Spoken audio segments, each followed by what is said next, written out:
यानंतर पुढची बातमी पाहूया। नाशिकच्या इगतपुरी शहरातील चर्च हिल परिसरामध्ये बनावट कुल्फी तयार करणाऱ्या कारखान्यावर पोलिसांनी धडक कारवाई केली आणि मोठा पर्दाफाश केलाय।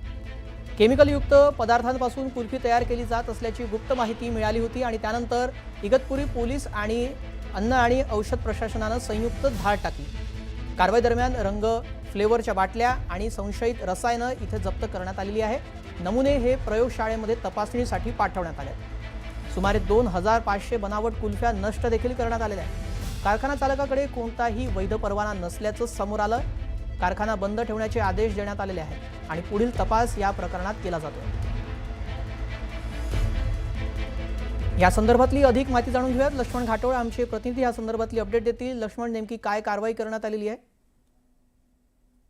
नाशिकच्या इगतपुरी परिसरामध्ये हा कारखाना चालवला जात होता, ज्या कारखान्यामध्ये काही केमिकलच्या माध्यमातून कुल्फी तयार केली होती। जी कुल्फी खरं तर आपण बाजारामध्ये किंवा हातगाड्यांवरून सहजपणे घेऊन आपल्या मुलांना देत असतो, आपल्या कुटुंबियांना देत असतो।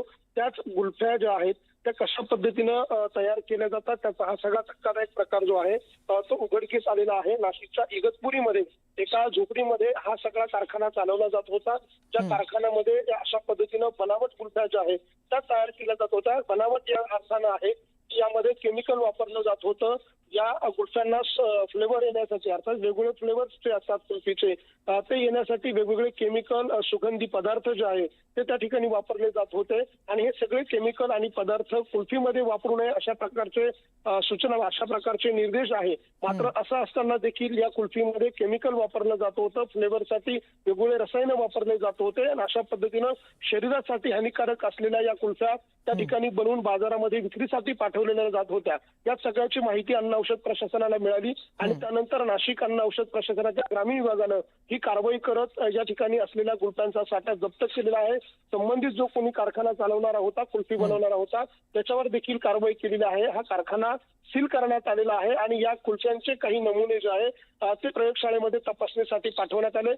प्रयोगशाळेचा अहवाल आल्यानंतर या सगळ्या प्रकरणामध्ये पुढची गुन्ह्याची कारवाई जी आहे गुन्हा दाखल करण्याची ती केली जाणार आहे। धन्यवाद लक्ष्मण, आपण दिलेल्या सविस्तर माहितीसाठी।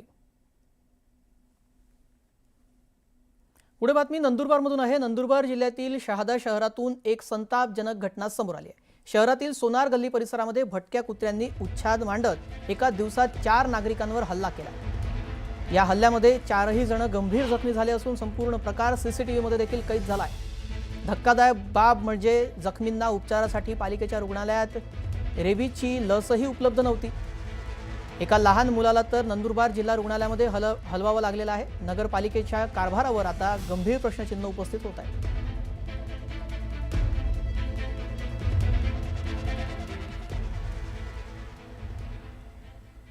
पुढे बातमी वर्ध्यातून आहे। वर्ध्याच्या शेलूमध्ये दुकान लावण्याच्या जागेवरून राडा झालेला आहे। आठवडी बाजारामध्ये जागा मिळत नसल्यानं दुकानदारांनी रस्त्यावर दुकान लावलं होतं। रस्त्यावर दुकान लावत असल्यानं नगरपंचायतीनं आधीच नोटीस दिली होती। यावरून नगरपंचायत अधिकारी आणि दुकानदारांमध्ये बाचाबाची झाली। संतप्त झालेल्या दुकानदारांनी रस्त्यावर टोमॅटो फेकले, त्यामुळे काही काळासाठी इथे तणाव निर्माण झाला होता।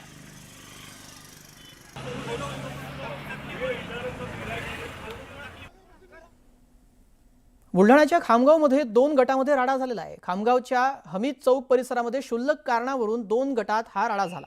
यावेळी दगडफेकही करण्यात आली आहे। पोलिसांनी तात्काळ घटनास्थळी दाखल होत परिस्थिती नियंत्रणात आणली। सध्या परिसरामध्ये तणावपूर्ण शांतता पाहायला मिळते। पोलिसांचा चोख बंदोबस्त देखील या ठिकाणी तैनात करण्यात आलाय।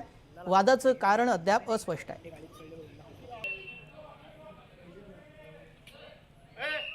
माढा तालुक्यातील चांदजमध्ये शेतातील ऊस आणि निवडणुकीचा वाद इथे पेटल्याचं दिसतंय। त्यातूनच महिलेला कोयत्यानं मारहाण करण्यात आली आहे। मारहाण करतानाचे व्हिडिओ ज्या मोबाईलमध्ये होते ते मोबाईल आरोपींनी फोडल्याचं समोर आलंय। याबाबत 8 जणांविरोधात गुन्हा दाखल करण्यात आलाय। या घटनेचा व्हिडिओ देखील व्हायरल झालाय।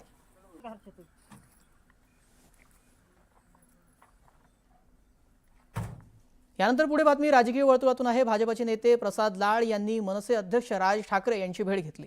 प्रसाद लाड यांचे चिरंजीव शुभम यांच्या लग्नाचं निमंत्रण देण्यासाठी त्यांनी राज ठाकरेंची भेट घेतल्याचं कळतंय।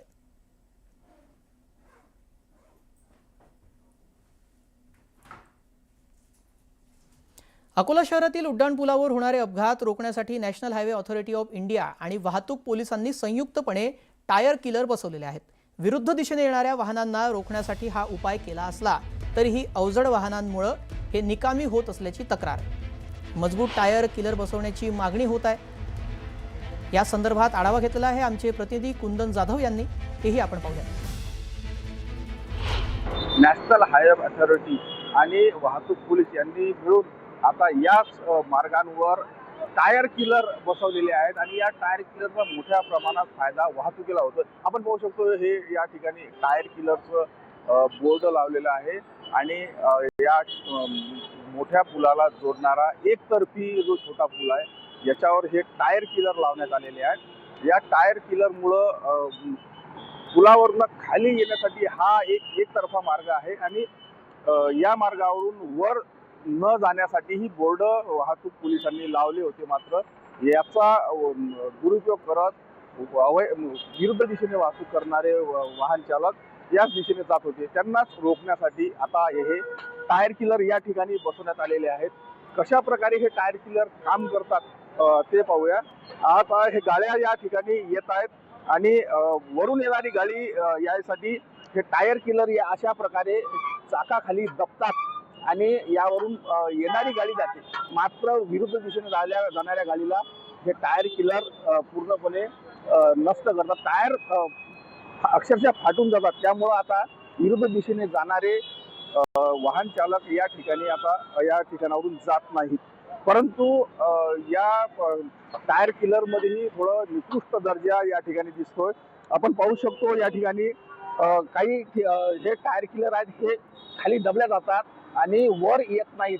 त्यामुळं या ठिकाणी विरुद्ध दिशेने जाणाऱ्या वाहतूक थांबवणं आता शक्य नाही आहे। म्हणून या टायर किलर जे लावलेले आहेत हे चांगल्या दर्जाचे लावावे आणि वाहतूक सुरळीत व्हावी।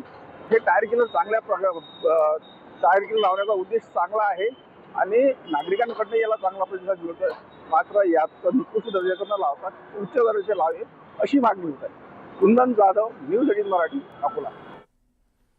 पुढे बातमी मालेगावातून आहे। मालेगाव महापालिकेमध्ये सत्ता स्थापन झाल्यानंतर आज पहिल्या महासभेचं आयोजन करण्यात आलं आहे। किरीट सोमय्या यांच्या आरोपांनंतर मालेगावातील जन्मदाखला घोटाळ्याप्रकरणी महापालिकेनं रद्द केलेले 3460 जन्मदाखले पुन्हा वितरित करण्याचा ठराव चर्चेला येणार आहे। शिवाय टिपू सुलतानच्या फोटोवरून सुरू झालेला वाद त्याचे पडसाद आजच्या बैठकीवर उमटण्याची शक्यता आहे। त्यामुळे आजच्या महासभेमध्ये काय होणार, सभा वादळी ठरणार की खेळीमेळीच्या वातावरणात पार पडून जनतेच्या समस्यांवर चर्चा होणार याकडे सर्वांचं लक्ष लागलं आहे। या संदर्भात अधिक माहिती जाणून घेत लक्ष्मण घाटोळ आमचे प्रतिनिधी या संदर्भात अपडेट देतील। लक्ष्मण, मालेगावमध्ये ही सभा पार पडती आहे, मात्र जो वाद तिथे सुरू आहे त्यातून कशा प्रकारचं वातावरण सध्या तिथे आहे?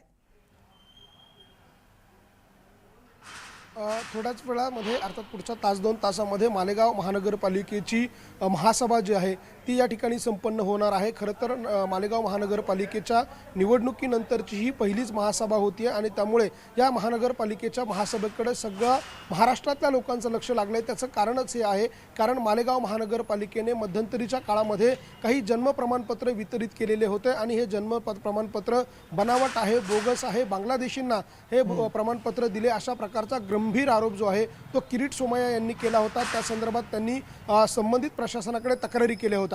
किरीट सोमय्या यांच्या तक्रारीनंतर जवळपास 3500 जन्म प्रमाणपत्र जे आहे ते रद्द करण्यात आलेले होते आणि जवळपास 1044 लोकांच्या विरोधामध्ये मालेगावच्या किल्ला पोलीस ठाण्यामध्ये गुन्हा देखील दाखल करण्यात आलेला होता। मात्र न्यूज 18 मराठीच्या हातामध्ये जी विषयपत्रिका आता लागलेली आहे, जी विषयपत्रिका पुढच्या काही वेळामध्ये मालेगाव महानगरपालिकेच्या महासभेमध्ये चर्चेसाठी येणार आहे, ज्या विषयांवरती चर्चा केली जाणार आहे ती विषयपत्रिका आपल्या हातामध्ये आहे आणि त्या विषयपत्रिकेमध्ये पहिलाच जो विषय आहे तो वादग्रस्त आहे आणि दुसरा विषय जो आहे तो देखील वादग्रस्त आहे।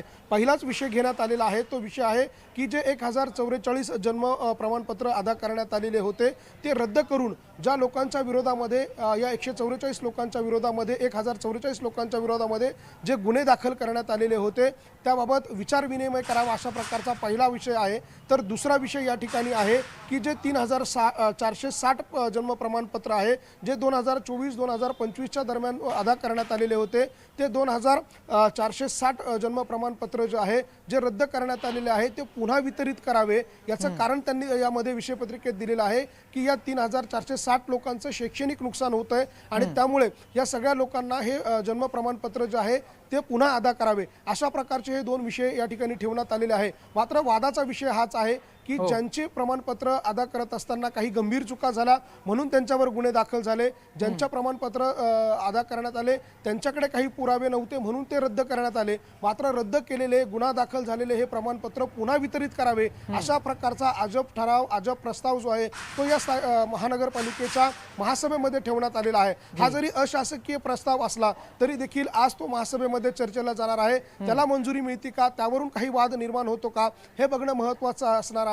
आणि दुसरा मुद्दा म्हणजे टिपू सुलतानचा, ज्या या महानगरपालिकेच्या वरच्या मजल्यामध्ये उपमहापौरांचं जे दालन आहे, ज्या दालनामध्ये टिपू सुलतान यांचा फोटो लावण्यात आला होता, याच सगळ्या फोटोवरून सगळ्या महाराष्ट्रामध्ये गदारोळ पाहायला मिळाला. या सगळ्या प्रकरणावरून देखील आज काही गदारोळ होतो का, हे सगळं बघणं महत्त्वाचं असणार आहे. 2 विषय आहेत जे वादाचं कारण ठरू शकतात, त्यामुळे ही महासभा कशा प्रकारे गाजते पाहावं लागेल. एक